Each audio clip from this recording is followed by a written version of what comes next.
welcome to another episode of the Rhobin Knits podcast. This is going to be slightly different. I just want to talk about my 2024 knitting plans, do a brief review of what happened in 2023, not in terms of every garment but just the whole process, and then talk about my goals for 2024 so it'll make more sense that way. I do have my notes down here on my laptop, so if I'm looking down, that's why it is. Well, about 2023, I actually counted how many garments, how many pieces of clothing I made. This included garments, accessories. It came to a total of 26. But how many pieces I have with me is only 3 because the rest were all gift knitted and given away, and so I do not have much to actually record and show everything. So while I enjoyed my first year of knitting, I enjoyed the whole process. I actually did not document enough. I do have some pictures, but it's not sufficient for me to give a proper recap of whatever happened. So I am going to skip that I'm going to skip whatever I made in 2023 for now, and I'll just talk about my knitting intentions or whatever I want to do for 2024. What I'm wearing, I'm just wearing a store-bought sweater, but this is a scarf that I made. This is Tunisian crochet. It is a scarf pattern by Toni Lipsey of TLYC. This pattern is called the Loveland Lite because it's made out of fingering weight. She has 2 versions of this. She has the DK and she has the fingering weight pattern. What I like about this pattern is, unlike a lot of knitting designers, she puts both the fingering and the DK weight in the same pattern, so you get you literally get 2 patterns for the price of 1, because it's not much change in the techniques, it's just the change in the yardage and just the fiber. It's just DK and fingering. So I appreciate that, and even if she priced it a little higher, I would be willing to pay. But it's nice to have an entire package in one instead of having 2 patterns that are repetitive, but with just the price, with just the difference in the weight of the fiber. So that being said, this is the Loveland shawl by Toni Lipsey. If you feel like you want to cast it on, you can. This was during my days when I really wanted to learn knitting, but I was so afraid. I knew Tunisian crochet had a knit stitch, and I used to try and do that all the time. So if you look at it, it would look like knitting, but it's actually Tunisian crochet. Well, for 2024, I do have some intentions. I do not want to have like I do not want to have these set in stone, but these are the guidelines that I would like to follow. These are things that I would like just policies that will guide my decision for the rest of the year. So the first one is to try new techniques. Last year was the first time I learned knitting, so I was comfortable making raglan sweaters, raglan tees. Everything I did was raglan because I liked knitting because it was a one piece. It had no seaming. But this year I want to change a little. I want to try different constructions. I already started with the drop shoulder one. I want to try saddle shoulders. I want to try a seamed knitting. I want to try cables. I want to try collar work. So I also want to branch out from just knitting sweaters to probably trying a cardigan, and then get comfortable with purling, and just see if I can pick a cardigan that can help me with learning a little more skills. I'm not a big fan of lace work, so I have stayed away from lace work so far. But if I am doing a gift knit, for example, my mom, I know she would appreciate lace work. And if I'm doing a gift knit and I know I'm knitting for her, I would want to go out of my comfort zone and probably try lace work for her. So that's my first goal. My second one is to try new designers. Now, usually the designers we hear of are people that are spoken of in other podcasts, and we do not really get to know the smaller designers who might have just a few design but good ones and are not very spoken of. So I want to go into Ravelry, and if I'm looking for a very particular kind of design, a very particular kind of pattern, I want to go from the last page to the front and see if I can find either some really old forgotten designs, some vintage patterns, or find new designers who do not have too many patterns, and so their patterns are not so popular, they do not pop up on the first or second page, but it could be towards the end. I also want to try projects which I want to try patterns that don't have too many projects linked to them. I know it could be intimidating because the whole with not having too many projects linked to them, you do not have enough feedback about what the pattern is like, how whether it is easy, beginner friendly, is it well written. I do not know, but I want to take the plunge and see if I can if a pattern is not well written, if there are gaps in the pattern. I want to see if I can try and understand it by myself, and that's gonna be a nice challenge, a nice skill to learn. I'm gonna try that. The next one, this is my third goal. It's to try new yarn. I have started it already. It was a difficult decision to make, because then you have to you have to wash your knits by hand. It's gonna take a lot more. You need to take a lot more care of keeping it safe. Moths could get to your knitted items or your yarn, and so you need to think about that. Considering all of that, I would still like to try new yarns and not just merino superwash. That's what I've always used so far, but I want to stray from that, try something new, feel a little brave, and also be responsible for what I'm knitting. Now, the whole reason I want to knit is, one, I want to learn a new skill, but second is also I want to be careful about what I'm buying, how much I'm buying, and do I really need this product? Do I really need this outfit? And be very, very considerate about how much I'm consuming. Now, that being said, I also want to make sure that whatever I'm knitting, if I am using good yarns, it would mean that I knit fewer items, at least for myself. For gift knitting, there's no boundaries as such, but if I'm knitting for myself, then it would mean fewer items but more valuable pieces that I would want to see in my wardrobe for quite some time. So that's about the yarn choices. The next one is I want to try and stick to a plan, especially when it comes to gift knitting. What happens is if I'm gift knitting, it's usually somebody I know really well, and so I've been planning this gift knit for them for about 3 months, literally. So I'll be thinking of, oh, what are the colors they like, what is the pattern, how do I modify the pattern to suit them better. It could be a young mom, it could be someone who likes to dress up, it's someone who likes to dress down, and so I'm looking at a pattern that's suitable for this person, and I'm studying this person for like 3 months, and then at the end of 3 months, when I'm ready to cast on, a new designer comes with a pattern and I'm just thrown off, because I want to try the pattern and I would probably think, why not try it for this person? And so I want to stick to my plan and make a good decision about what yarns to use, what patterns to use, and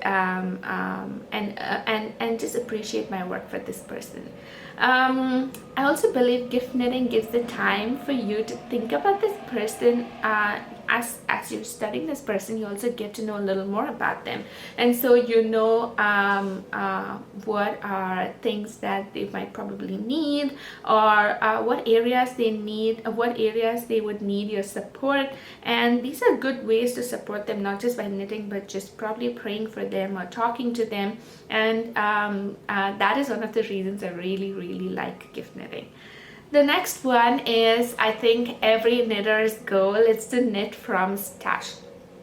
But I can truly say that this year I am gonna knit from stash because I have enough yarn. Even after making my Make9 plan for the year, I have enough yarn, and I know it's going to cover the gift knitting. I know it's gonna cover my year-end Christmas package for my family, and so I know I have enough yarn. I did take the time to sit down and plan everything before I ordered the yarn on when Knit Picks had a sale, or when Pearl Soho had a sale towards the end of last year. So I know I'm prepared, and I like saying it out loud, so it would also keep me accountable. The last one is to make knitting friends. Now this would mean me getting out of my comfort zone, and I'm not sure how prepared I am for that. This would mean going probably to knit nights, talking to people on Instagram, and I am very uncomfortable with all of that. I'm very uncomfortable with meeting new people, talking to new people, and so I do want to get out of my comfort zone. And if I want to learn new things, if I want to learn new techniques, I want to learn more about how people knit from different parts of the world, I need to get out of my comfort zone. And so that is something I am aiming towards. So those are my general knitting goals for the whole year.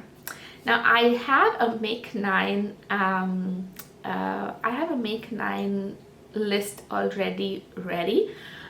These are things I've been thinking of from I think the last 4 months, and I had so many patterns in mind, but I'm also a beginner knitter and I do need some basic pieces in my wardrobe. So the patterns that you might see are things that other knitters have already done, but I do intend to make a lot of modifications with a few of these patterns, and I'll talk to you about them as the year goes on. But I thought I'll quickly run through a few of them, and this is my Make9. I'll put out a picture here, and I'm sure you will know most of the patterns from here already. The first one is the Oon sweater. It's by Annie Fiscum. I am gonna butcher a lot of these names, please bear with me. So the Oon sweater, I have already spoken about it in a couple of podcasts. It's a worsted weight pattern, and it's been fun to work with so far. It knits up really fast, so I'm looking forward to that. The design spotlight of this sweater is that it has a high slit and it's got very long ribbing. I'm looking forward to do that, the long ribbing in particular, but I intend to make the sweater longer than it is in the original design and make the slit a lot lower, and that's the modification I'm thinking of as of now. The Oon sweater has already been cast on. The second one is the Hepatica sweater. This is a test knit for Emma's Knits. Like I keep saying, follow her on Instagram if you can. She has some lovely patterns. She's working on a sock pattern right now. It's out for testing, and I'm looking forward to do this sock sometime later this year. So this is the Hepatica sweater. What I liked about this sweater is I was able to use up my scrappy yarn. These are yarns that I have maybe 20 grams or less of. It was either minis or leftover from different sock, and I was able to put them together in this project. So I really appreciated the Hepatica sweater. I would say it's a stashy scrappy project, but you could also put together lovely color palettes and think of something absolutely new.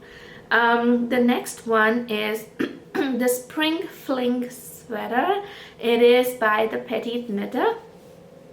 It's an irony that I'm going to be probably starting this in February, so it's still gonna be for spring, but I'm not sure if I'm going to want to wear something that warm. I'll have to see how it is, because I'm going to be using I'm going to be holding 2 yarns together, and it's color work, so it will have double layer of fabric.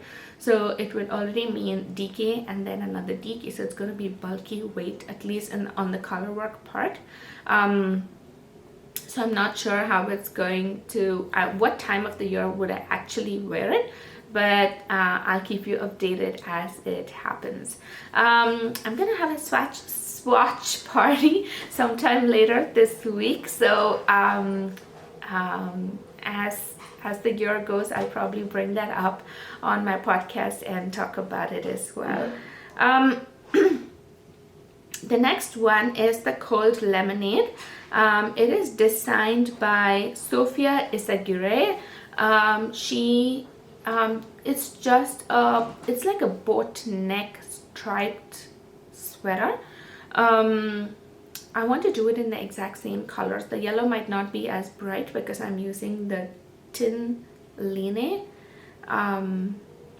Tin Line. So it's not going to be as bright. It's going to be a little low contrast, but I am looking forward to making this. So I want to make one with the cream color as a dominant color, and that's going to go to my sister.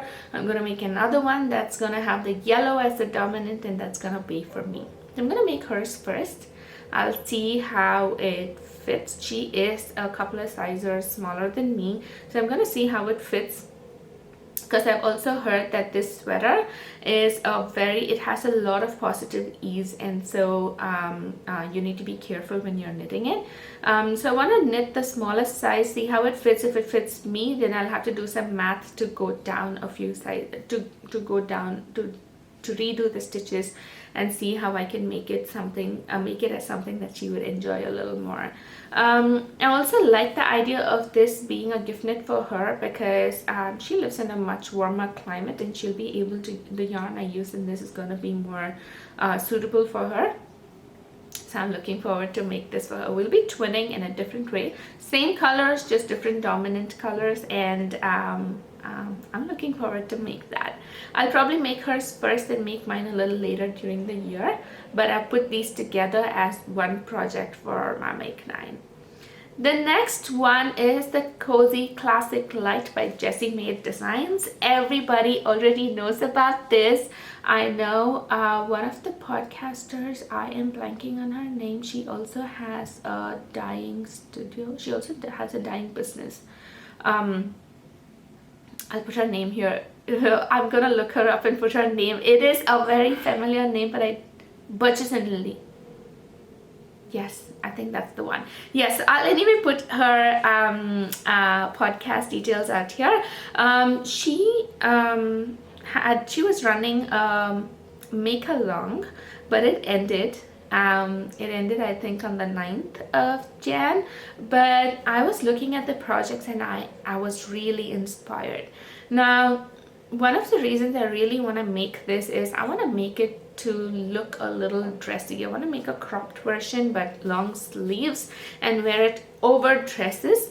I have some yarn from Surella, which is a Stellina yarn, and I want to use that. So I wanted to have some sparkles and I want to look pretty in it. So that is the Cozy Classic Lite. The next project I have in mind is the Tolsta Tank. It is not released yet, but Rebecca Clow has been teasing it since last year, and I'm looking forward to making it this year. I have a fingering weight and a DK weight yarn ready to go whenever she releases it. What I mean is I have the fingering weight, but if it's a DK weight pattern, then I'm going to hold the yarn as two strands together. But she normally, when she did the Tolsta T, she did the DK and the fingering weight version, so I'm hoping she does that for the Tolsta Tank as well. A tank top in 100% linen in fingering weight is gonna be such a pleasant summer wear, and I'm really looking forward to it. So there's only one picture she's released of it, but I am looking forward to it. It's already in my Make9, and she's one of the designers I'm going to repeat patterns from. I'm going to repeat her patterns quite a lot this whole year. The next one is the Care Sweater. This is by Rebecca Clow again. I'm going to make this for Sam. So he gets a sweater every year, and this is going to be his 2024 sweater. picked the colors already. He picked the colors actually, and I really like them. So I'm looking forward to starting this project. I just cut the yarn. I showed it in my last podcast, so I'm going to swatch it just to see if everything's okay, because I want to block, I want to think about it, I want to think about the sizes, do some math. So I need to swatch it as soon as I can. The next one is the April cardigan. Again, everybody knows this, but I do want to make a few, I want to make one modification, which a lot of people have already done. I do not want to do the button band as a ribbed band. I instead wanted to do a double knitted button band. I recently received a cardigan for Christmas, and I really liked how the double knit band looked, and I want to repeat that. I want to try that again in a knit, in a hand knit cardigan, and so I'm going to try that. For the buttons, I went to Michael's late last year, and they had a huge bundle of buttons. So it had buttons of different sizes, but it's brown. April cardigan that I'm planning to make is going to be brick, so it's red, but it's held with a brown alpaca lace. So it's going to be more of a brick color, and I'm sure the buttons would go well. The whole year, whatever I make, I'm going to try and use up these buttons because they are really pretty, and so I'm just going to keep using these buttons. I'll put a picture of the buttons if I can. The last one, which I also want it to be my Christmas sweater, because Sam's sweater is going to be teal and an undyed color. So my sweater, I want similar, at least the color, I want it to be green. It's not gonna be teal, but it's pine green. I am going to reclaim yarn for this. There was a crochet project I started 2 years ago, and I haven't really touched it. This was made using Knit Picks gloss. It's a DK weight yarn. The colorway is pine. It is a very pretty yarn, and because it's got silk in it, it's I think 50% merino, 50% silk. Because it's got silk in it, it has a sheen, and it catches the light in a very nice way. At particular angles it catches the light. So I want this to be my Christmas sweater, but I would like it to also be a cabled sweater. Now I picked the Dorney, but this could change. She is also working on another cable knit sweater, which is not a raglan, but it is drop shoulder.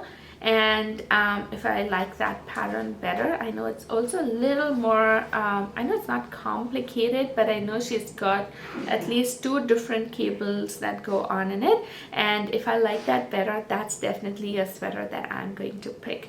So that is my Make9 for this year. Now when I'm talking about the Make9, these are sweaters just for me, just for me, and then probably Sam, but this does not include any of the gift knits that would come up. I know a couple of my friends are having babies, so I am going to be gift knitting for them. I am going to be gift knitting hats, headbands, gloves. All of that are not included in my Make9. My Make9 is my mega project board for this year, and yes, I'm glad I put it up there. I'm glad I shared it, so that way I have some sense of accountability to probably stick to the plan, and I also want to share the whole knitting process with all of you. I'm really looking forward to that. But thank you for joining me. I know most of these patterns aren't new to you, but thank you for joining me, for letting me keep you company, and I hope if at all you feel like you want to make the sweater at the same time that I am making, you could always reach out to me, and we could connect on Instagram and work on the sweaters together, swap progress pictures, and just be accountability partners. But Please let me know in the comments what are your plans for 2024. Do you have a Make9 list, and are these gonna be new patterns? Do you feel any new pattern that's going to be released is gonna put you off the Make9 list?